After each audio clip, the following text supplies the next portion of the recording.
Welcome back one and all, my name is Eltimar and we are going to be continuing our Let's Play of Torment, Tides of Numenera. Where we left off last time, we were almost finished exploring the government square. We outed one of the members of the Church of Truth as a spy, which was a little bit mean of us. Order of Truth, sorry, it's not a church, my bad. Let's talk to a couple more people in here and then we're going to head out of this district probably. We're gonna, actually, you know what, let's go talk to this thing first, because I haven't touched this thing yet. And it's very cool looking. This fountain is constructed of a material that seems halfway between wood and stone. It doesn't contain water, as might be expected. Instead it's filled with swarming, tiny fish-like creatures that leap and cavort in a wriggling mass, chattering to each other in what sounds like 1,000 different tongues. Let's try and catch one. We're not very good at catching, but some of our other crew members are pretty good, but not him. Oof, we were running out of quickness and stuff. That's okay. 95%, that sounds about right. Good enough. You deftly snatch snatch a single fish from the glistening, tumbling flood. The bubbling mass of remaining creatures squawk together in nonsensical outrage. Let's listen to what they're saying. You fold your arms, listening intently to the fish jabber at each other. It sounds like a cloud of nonsense syllables mashed into baby speak. Anamnesis just picked up and says, a few oft-repeated sounds tug at your memory until something unravels. You stand before a rusty intelligence terminal, surrounded by crooked runes. Laying unfamiliar hands against the cracked glass, you speak words in all the languages you know. This takes some time. The terminal awakens at the sound of an ancient guttural greeting. You recognize it immediately as one of the words the fish-like creatures are babbling cheerfully at each other. Let's spend more time listening. Just the same thing. Let's examine the fountain itself. The fountain, now that you're looking at it, is unfathomably old. Coppery, tongue-like decorations curl up and over the rim of the structure, as if lapping at the endless stream of creatures within. Let's try and catch another one. Oh, we took a damage. Tiny teeth chomp at the flesh between your fingers, and you release it with a curse. Well, fine then. I didn't want another fish anyways. What does it do? It's an oddity. It's worth selling, apparently. My character has a weird glow around him. Look at that. It's all creepy looking. I wonder if it shows us our amount of tides. Our dominant tides are blue and gold, which is fine. That's what we were going for in this one. We're going for sort of a good playthrough. Let's talk to Irathor Bren. That's a cool name. This slim man looks to be in good shape, and though his face remains hidden within his hood, he carries himself with confidence. His clothing exudes something like smoke that makes him look a bit like a ghost, perhaps a man who can't be found if he doesn't want to be. Irathor Bren, he states. Pleasure. I'm a merc, head of the Ianthin Spectre Company. What brings you to the Red Thicket? Tell me about the Ianthin Spectre Company. Ianthin? Whatever. We do infiltration mostly, he says, with a smoothness that implies he's given the speech before. Sabotage, assassinations, assorted hostile recovery. Sometimes the city hires us to handle local threats. Problematic tribes, roaming predators, you name it. He chuckles. Pretty quiet these days, not like when we got started. Our first big job was a series of assaults in the Endless Battle. What's the Endless Battle? Really? He says, cocking an eyebrow. Alright, it's basically like it sounds. A fight that's given people like me a solid payday for more generations than anyone can count. He shrugs. As far as I heard, it's a scrap between rival factions of the Changing Gods cast-offs. What about? I couldn't tell ya. He cracks a grin. Getting interested in the why of a war always ends up being bad for business. What did you do in the Endless Battle? Can't say, he says automatically. Contracts, you understand. All I can tell you is that the Chalcedon pays on time. Or Chalcedon, possibly. And that's more than I can say for some of the employers I've had over the years. He sighs. One of the best jobs we've ever had. Come on, you can't tell me more than that. We're in the Red Thicket, remember? You got a point, he says, flashing a grin. Alright, our objectives involve suppressing information without being seen. We lost more than we could afford, but the Chalcedon... I'm gonna go with Chalcedon. Make sure we got paid more than our fair share. And really, that's all I'm going to say. Now, my turn for questions. It's not just the tattoo that gives you away. I know you, don't I? Where from? We fight together? Fight each other? What is it? His hand drops to a pocket near his hip. Tell the truth now. I'll know if you're lying. I'm gonna try to remember how I know him. I'll go with 100% because I want to figure out who I am. That's probably a good thing. You focus on the man, his features, and open your mind. Can we trust them? You hear yourself say, your voice muted by the years. They're mercenaries, your companion replies. Of course we can't. That's not what I meant, you snap. Can we trust them to finish the work? If not, kill them now. This is no time for uncertainty. You return to the present, just in time to hear Arathar speak again. Well, are you going to tell me how we know each other? I was also in the endless battle. Say no more, he says, raising his hand. Should have known. With that tattoo and all, my curiosity does get the better of me. What's your company doing in Sagus? Negotiations, he says shortly. I'm between meetings with a few council representatives. They may want us for some, ongoing work. He shows his teeth. Bit of a bidding war going on right now, to be honest. We're in demand. What are they doing here again? What do they specialize in? And that's it. That's all he has to say. Nothing new. Let's talk to the Gibra ambassador. It's a plan. Or possibly, yeah, that's the Gibra ambassador. Not now. Multi-town person, merchant, not important to us. Harefi ambassador, also not important. Gibra dignitary, also Sure not enough. important. So that's... What's this? There's something to examine, and then we're done. This structure is made of a strange material that seems halfway between wood and stone. Alien symbols are drawn in red upon the walls. Alright, I think that's pretty much it. I'm gonna go down to this thing, because it looks like a really cool death pit. And I kind of want to see where it goes. Metal rungs have been fastened to the side of the structure, extending into the darkness far below. And down we go. Loading screen time, we are heading to the next district, or just a different district. Also, we have to go rile up a crowd. We can't really rest before doing the... Whoa, where are we? Okay, wait, before we go in here... I'm going. I do want to explore this place, and that is going to be a thing that we're going to do. But I do also want to go rile up that crowd. We can't really rest until we're done that quest because he will be dead tomorrow. And if we do that, I'm pretty sure we fail. So we gotta rile this group up here. Yes. Can I leave the district that way? I cannot. So we're going this way. There's another levy there.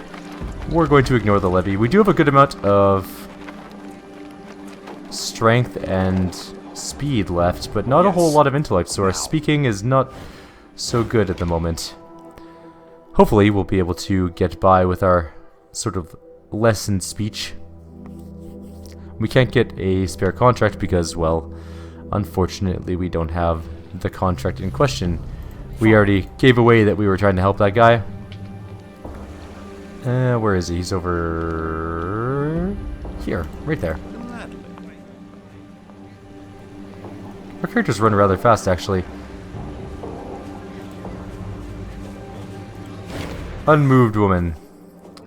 The woman stands at the back of the crowd, arms crossed and eyes cool as she watches the slow execution. Unlike the others, she's also watching the people in the crowd. She shakes her head. Depressing. If you'd find it depressing, why are you watching it? I was just walking by. I don't know why I stopped, really. Something in her manner makes it feel like there's more to it than that, however. You stopped because you're a good person at heart. It moved you. Maybe it did. What does that matter? It can't be stopped. At least stopped by nobody like me. I've seen you watching the crowd. You outnumber the levies 4-1. They just need a leader. 65. Oof. 65 or 70. We're going with 70. It worked. Oh. She cringes, shivering. A leader? I've never... No.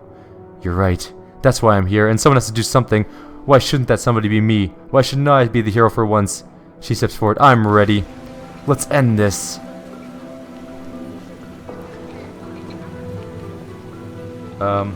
Nothing's going on. It's a plan. Do we need... Oh, we need another leader. What's happening here? A waking nightmare. Though they call it an execution, he shudders. The unfortunate victim is put into a trance that forces him to speak his nightmares. His words spill out of him as a rope of flesh, which is wrapped around his body until it crushes him to death. He shakes his head. And the indignity doesn't end when the poor wretch finally dies, for then the devourer of wrongs eats his flesh. Why is everyone watching this? They are animals. They find pleasure in cruelty. The horror of it will deter others from the crime. Utter nonsense. Punishment for bad behavior won't change a man. Reward for good behavior is far more effective, if that's what really mattered to the authorities. This is nothing more than spectacle, an amusement for the masses. You're right.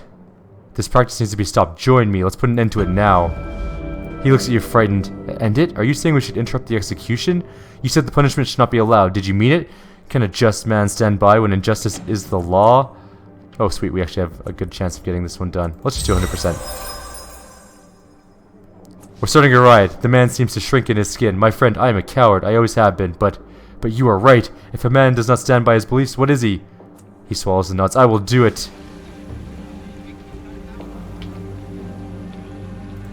We have one more person, it looks like. This woman listens intently to the ravings of the man on the nearby dais, hanging on every word. She gives you a hesitant smile. Can you understand it? I know he is speaking great wisdom. If only I could decipher it. What if I told you he was innocent? That would be terrible, wouldn't it? But his words seem so wise. Even if that were true, it is wisdom gained through another man's pain. Can that even be called wisdom? She frowns. I suppose you're right, but I still want to hear his words. She spreads her hands. Does it matter? He's going to die no matter what I do, and what he says could be important. As important as an innocent man's life? Help me save him. Wisdom can be gained without harming another.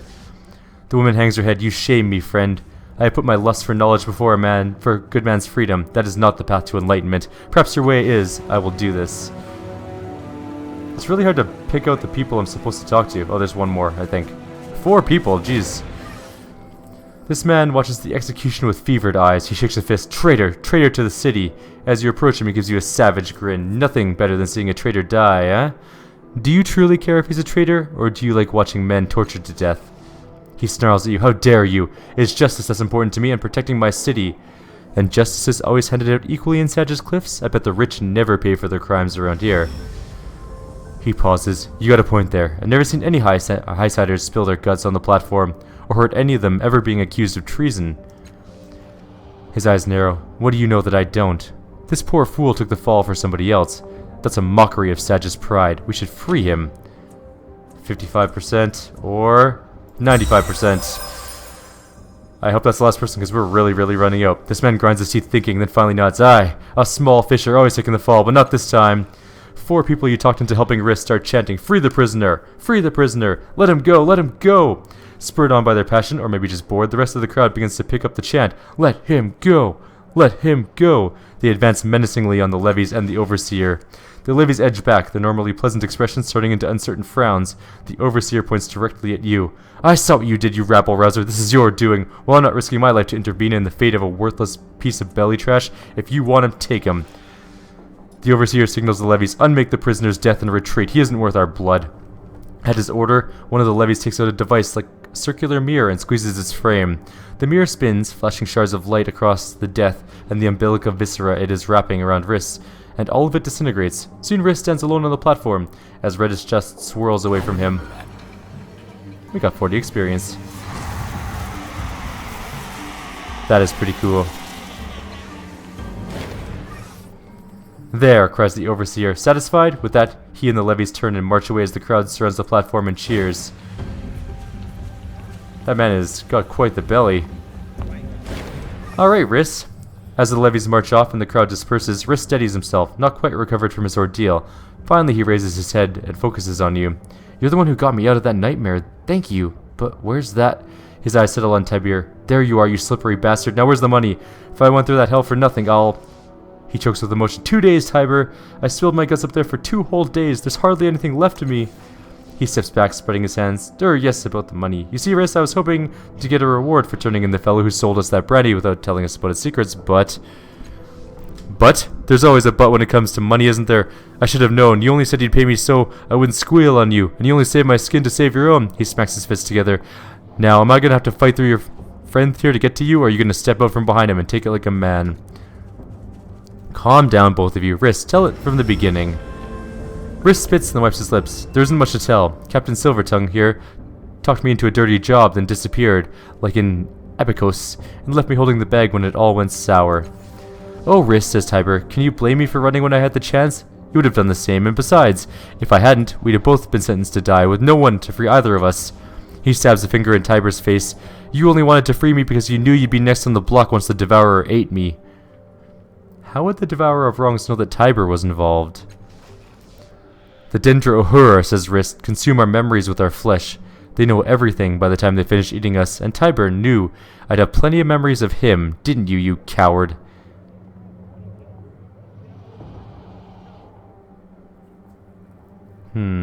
I'm with Riss on this, Tiber. You should make amends to him. He's the one who has suffered here. That's right, Riss snarls, and you can start by giving me my share of the spoils. Riss, you don't know what you're talking about. I never got paid, I promise you. This isn't over, you self-serving bastard. Riss jabs a finger in Tiber's face. Hide behind your friend if you like, but he won't keep you safe forever. Goodbye, Riss. You're dead, Tiber. Do you hear me? Dead. Well, at least we saved him, I guess. Why not? Got some experience. I was hoping for another character, but whatever. We are not quite up a level. Did anyone else level up? Nope. But we are going to go find a place to rest because we desperately need one now. It's going to cost us some money, but we luckily have quite a bit, I think. How much money do we have kicking around? Where does... Oh, we only have 183. It's not that much money. How much does it cost to rest here again? You return, revered one. How may we assist you today? There was a cast-off who was recently killed by the Sorrow. Her hands fly to her horrified mouth. Oh no, such a loss to the world. Do you know who it was? He reaches out to still Casmine with a soothing touch, and then raises an inquisitive eyebrow. Do you have a name for this poor soul? No. My apologies, revered one, but we must have a name, else our records will be incomplete. He bows. I'm certain you understand. I would like to sleep here, please. 40 shins, ridiculous. Ah, much better. So expensive. Alright, you.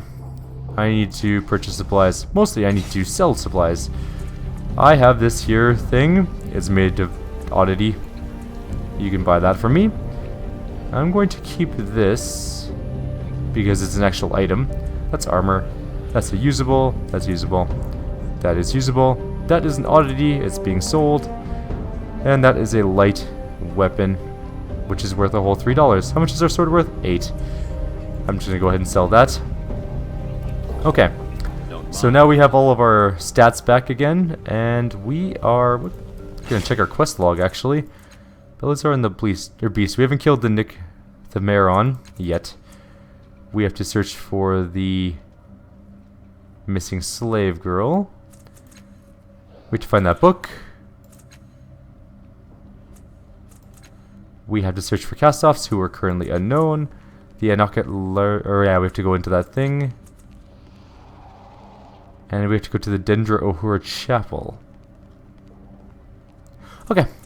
So, what do we want to do? Probably the slave. I wish it reminded me where it was. District of Cliff's Edge. Okay. Do we have any district exits to Cliff's Edge? Yes, we do. We're going to Cliff's Edge, it looks like. Alright, here we go. We're off this way. At least the run speed in this game is pretty good.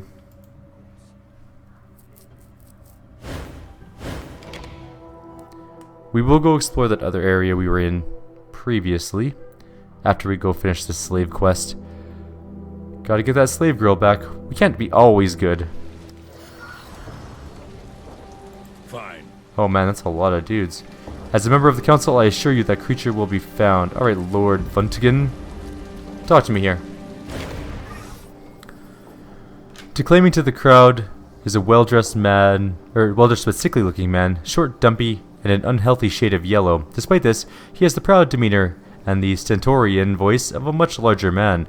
He booms at you as you approach. Ah, another likely fellow. Excellent. The people have called for deliverance from this ravaging Stichus, and a hero has answered. Most courageous of you. Remember that. He smiles. All you have to do is be the first to find the rogue Psychus that's been terrorizing Cliff's Edge. Return here and tell me precisely where it is, and I will take it from there.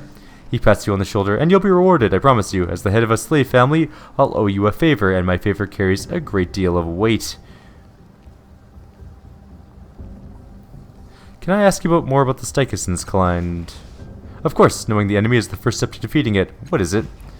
They are horrible, undermining vermin from another world. They tunnel beneath the streets of our city, undermining our homes and causing them to collapse. Our deaths are nothing to them.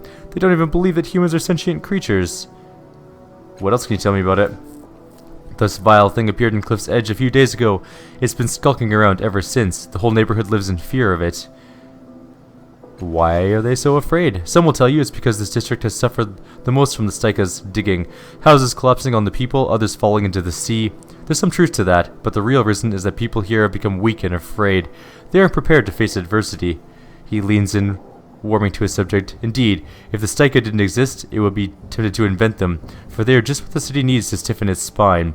Sedge's Cliffs, our once proud empire, has abandoned its holdings and ceded its territories to the autochthonous tribes and wild beasts. It's time to take them back, but how can we do that when our citizens have become lazy, timid children? The people aren't weak, they only need someone to lead them, to inspire them to a common goal. And when that leader is gone, the city will fall back into apathy. No, an enemy is what the city needs. In strife, we discover our finest selves. So it has always been. Sedge's Cliffs had an empire? Indeed, we held all of the lands from here to Orno's Unagrin. That was before the slave uprising that brought the slave families into power. Some of us seek to reclaim what we lost. Remind me again, how great was the empire you lost? From the shores of Giravia sound to the farthest reaches of Ornu's Unagran. But this was centuries past, before the Kyla's rebellion, or Chyla's rebellion, brought the slave families to power. I have other questions about the Styka. How did they come to be in Sedge's Cliffs? Several members of the council believe it's the work of our enemies, that their eggs were brought here from another world, an act of vengeance or sabotage perhaps. Others think that the eggs were always here, and it took them centuries to hatch. He shrugs. But how doesn't matter to me. They're here and they're dangerous, and it's up to every citizen of Sedge's Cliffs to resist them. Alright. I'm just gonna go through them again, see if there's anything else he wants to say. Nope. Nope. Okay. Let's talk about something else. Who are the slave? Tell me about yourself. He puts a hand to his chest and raises his chins. I am Jarls Wundken, of House Wundken, one of the most respected of the slave families. I also have the honor of serving on the council. He looks around him uneasily. I don't usually descend to this neighborhood, but in such a crisis, one must put one's finer feelings aside and do what one can for the city. Who are the slave families? He puffs up with pride. We are the descendants of the slaves who rose up with Chyla the Great. They smashed the oligarchs who ruled the city and replaced their despotism with fair and egalitarian leadership, creating a city where anyone can achieve anything, if they only try. What can you tell me about this place? Alas, I rarely pass through these miserable streets, so I know little about them, but I go where my city needs me. Try again? Who are the slave families again? Nothing. I'm looking for an albino woman, an assassin named Matkina. Do you know her? I don't know who that is, and by the sound of it, I don't want to. She sounds like a dreadful person. Fair enough. Alright. That is all I need to know about that. How about you, cultist? Do you have anything to say? You do not. The flesh creeps if you let it in. If you let it in. Let's interact with the thing. This fallen pile of wood and stone marks the place where a house once stood. I mean, you didn't actually need... It says surgical drone. Is that how you spell surgical nowadays? The shape of this operating table provides little information regarding the physiology of the beings it was originally designed to treat. The books jamming the shelves of this desk are divided equally between obscure medical texts and mechanical how-to manuals. The shelves abound with beakers, flasks, and other myriad containers. The utter lack of labels on any of them is somewhat worrying. Let's talk to Jernach. This old man's skin is covered in makeup and painstakingly drawn to resemble dark stone. His eyes widen briefly as he notices you, and his face and neck hardens to actual obsidian for a moment. Then he smiles and nods at you, his features mobile once more. Welcome, welcome, he says. Sorry about the stone. Polymorphic flesh modification. You see, I didn't see you walk up and I assumed you were going to cut my throat and take my surgical parlor for yourself. Why would you think such a thing? I do good business here, the old man shrugs. If I were a younger man looking to make a name for myself in the city, I'd kill me too. My surgical parlor is a marvel of the prior world, you see. Just pick an item or service, pay my outrageous fees, and after only a short to long period of fairly safe but indescribable agony, you walk away with some horrible Numenera bits whirring about inside of you. He pokes a few buttons on a device strapped to his wrist, and lights twinkle across its length. A dark glassy lens focuses on you. Well, interested? Can't help but noticing that you're a very honest man. Well spotted, he says, nodding. Clear streaks of quartz run up his prominent cheekbones, revealing the muscle beneath. It's a side effect of my modifications. Couldn't lie to you if you begged me to. He shrugs. Honesty is usually a hindrance to a businessman, but people seem to like it. He pauses, looking at you out of the corner of his eyes, the quartz fading away. And wouldn't we all be better off if we were honest with each other? Not really. He says at last, if we were all able to speak our minds without fear, he looks down, I think so. How'd you come to own this place? It was originally a partnership, he says. My colleagues and I spent 2 years digging it out and getting the whole mess working. He sighs. Of course, we had to test the drones before we tried them on anybody else. Customers getting skinned alive on opening day is bad for business. Turns out that was a wise move. Gorna chose an intelligence modification, and the drones cut off his head to work on it more directly. Mior picked strength, and the drones sliced off her arms. They defaulted to sever in those days. He smiles fondly. Anyway, 6 partners later, I was the sole proprietor. I worked out the kinks, and here we are. Sorry. With no fatalities in, he thinks, months. No fatalities in months. Tell me again how this worked. All of my partners died horrific deaths testing the drones. I still have nightmares. Alright, what do you got? Of course, he says, tapping a few buttons on the broad device encircling his wrist. The lens beams a cone of light directly into your eyes, which immediately begins watering. Blinking, you see a menu of items seemingly hanging in the air. What are blood nanites? It's quite simple. The drones fill your blood with millions of tiny machines that promptly begin devouring you alive until they learn to differentiate between your body and anything that's not supposed to be there. After that, they'll do their level best to purge toxins and illness from your body with every pump of your heart. He pauses. In any case I wasn't clear, this one's really gonna hurt. 95 shins, paid in advance, please. Not yet, maybe. An artificial eyeball? Really? A very popular item. The meat ones wear out so easily. This one never does. It'll help you spot things normal eyes would miss. All it takes is a one-time cost of 110 shins and a tremendously unpleasant operation. You know what? I'm gonna take a look at some of these. We're gonna quick save first, obviously. Because if they suck, I don't want them. We might pick the good ones. Alright, let's do this thing. Let us try. We'll just go from the top. Quad Gauntlets. I knew that would catch your eye, he says, digging you in the ribs. We just plant long hollow rods in your forearms with steel blades sheathed inside. Just flick your wrist and out they pop, surprising anyone who mistook you for unarmed. He demonstrates with his unoccupied wrist, making a little shk sound. So, I want to be Wolverine. That sounds amazing. The drones swoop around and pull your arms to the sides. With unapologetic speed, they shove long steel tubes into the space between your knuckles one by one. Finally, they release you. Wincing through the pain, you flick your wrists as instructed. Long, stylish blades leap through your mangled but already healing knuckles. They look amazing. These look amazing, Jernok said. Looking for anything else? Let's take a look at what they do. Oh, they're there. Maybe? No. If I were my sweet blade weapons, where would they be?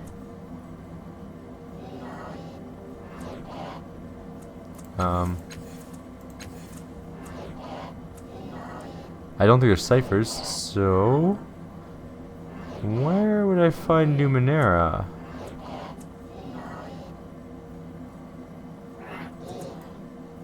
Maybe I have to unequip my weapon? Alright, let's check this out. Oh, there are Quad Gauntlets. Upgrades your unarmed attacks with retractable blades that deal 4 physical damage. So, that's pretty good. Let's load up, and we'll try the next one. This will be the remainder of the video, just going through these and seeing what they do, and we'll pick the ones we want to take. The clawed hand's not really great for us. We're hoping to not do a lot of combat in the game. This is going to be a talkie walkthrough for the most part. List of services, the Jagged Memory. This, he says with the raised finger, is a tricky one. It's a mesh that fuses through your old skin, leaving jagged marks like tattoos. When you attack, you'll always hit your enemy's old wounds, even if they weren't there before. Told you it was a tricky one. Let's try it out. Drones streak past you, dropping layers of fine, flexible mesh over your forearm. The resulting sizzle, you realize, it's your flesh melting. You're not quite sure what the popping sensation near your elbow are, but you're too busy screaming to figure it out. 9 more damage. Your vision clears, along with the smoke rising from your charred flesh. An ethereal weapon, called from a distant time, shimmers against your palm. With a thought, you banish it back to where it came. Summon it again. Banish it. Interesting. Let's take a look. We're going to take our sword off, and we're going to take a look at our character sheet. Gain +1 relativistic. Ignores resistance damage on melee weapon attacks. That's okay-ish. Next device. So far, neither of them are great for us. They're mostly combat-oriented. I'm hoping one's going to help us with talking, and the eye might be pretty good because we'll be able to see better. Could be important. Services. Next one up on our list is the Encroaching Darkness. A beguiling name, isn't it, he says, his laugh lines crinkling. I'm glad you like it, because I'm not sure what it does. It's a living creature, you see, that crawls around your body while you sleep. Eventually it takes root in your nervous system and, does something. He shrugs. Could be good, could be bad, could be both. It certainly won't be boring. 100 shins. Darkness me up. The drones close in, opening various underhatches. Tendrils plunge out of the cavities, winding around your head.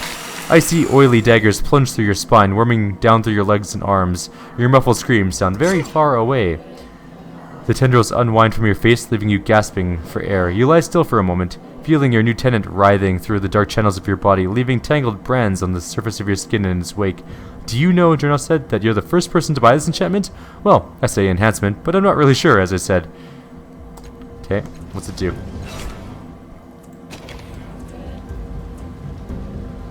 Heals 8 hit points of damage once per day. It consumes our action. Fancy. That's actually kind of nice. And 8 healing per day is pretty good. Although, not that good. Not for 100 shins. 8 healing isn't all that much for 100 shins. I mean, it could be good in a pinch, I guess, but I'm not entirely convinced that's something we want to spend a ton of money on. So, let's take a look at the next one on our list. It's the Blood Nanites. Let's do this. 95 shins. Things really do start quite calmly. The drones inject you with several times and withdraw to a respectful distance. You breathe. The air seems tinged with sunset's light. Then you feel the first bite. The machines swarm through you like a metal wave, nipping and tearing, devouring flesh, muscle, and organs. You open your mouth to scream, and they pour out in a gleaming flood. Eventually, the machines learn that you are not food. At some point during the operation, you fell. Now you rise panting. Don't you look healthy? Jernoff proclaims. Well, you are covered in your own blood, but you clearly have more. He rubs his hands together. Anything else? Not at the moment. Blood nanites are immunity to most fettles that deal bleeding damage or burning damage. Cool, that's actually kind of nice to have. Alright, we only have a couple more to go. And then we'll make our decision. We will be taking one of them, probably. Unless they all kind of are sort of mediocre. Next one up is the Numenera Analyzer. It's quite safe, he says, nodding. Most of the time, in almost 3 out of 5 cases, and the procedure couldn't be simpler. The drones simply saw your skull open, shove an implant into the right spot, and seal everything back up again. He clasps his hands. Once they do that, the implant will help you identify the purposes of unknown Numenera. 95 shins, but it pays for itself. The drone's metallic arms pin you in place, and you hear a circular saw spinning faster and faster. Well, you can't claim Jera didn't warn you. Jernoff, sorry. The blade clips through your skull in a heartbeat, and the pincers pry the loose cap aside. You're distantly aware of struggling against the drone's unyielding arms before a metal spine jams itself into your brain. Everything goes white. After mending your breached skull, the machines release you. You stagger, but keep your feet as the implant begins humming. Swirls of text streak past your vision as the thing comes to life. Interesting thing, isn't it? Jernoff says. It does get puzzled by larger Numenera, but it should be able to handle most smaller things you can find scattered around. He scratches his nose. Is there anything else? What do you do? +5 on machinery tasks, or mystical tasks, and lore tasks. That's actually not too bad. Might be worthwhile. We have the eye to go, and I think that's it. I think that's the last one. I am really curious about the eye. I saved the eye for last because I'm most curious about it. Pretty excited to see what it does.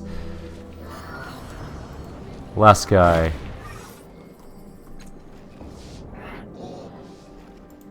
And let's do the artificial eyeball. You won't regret it. Well, you might during the procedure, but after you won't regret it. Let's do the eye.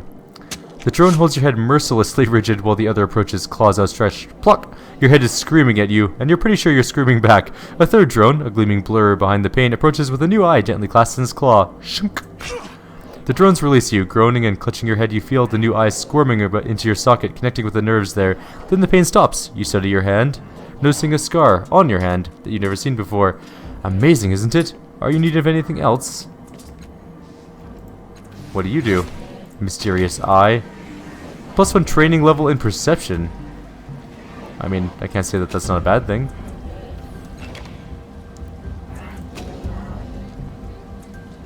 It gives us a free perception.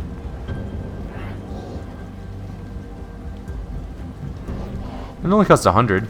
How many shins do we have left? 218. I also kind of want the Numenera one.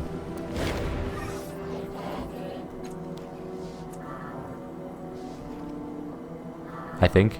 Do we want the Numenera one? What does it hurt? Hurts nothing. There. Now we have the artificial eyeball and the Numenera analyzer. Yes. We may come back for more modifications later, but we're going to move on to the end of the video. That's going to be it for now. Like always, if you have any suggestions or comments, please leave them below. And I'll see you guys next time. Take care, have yourselves a wonderful evening.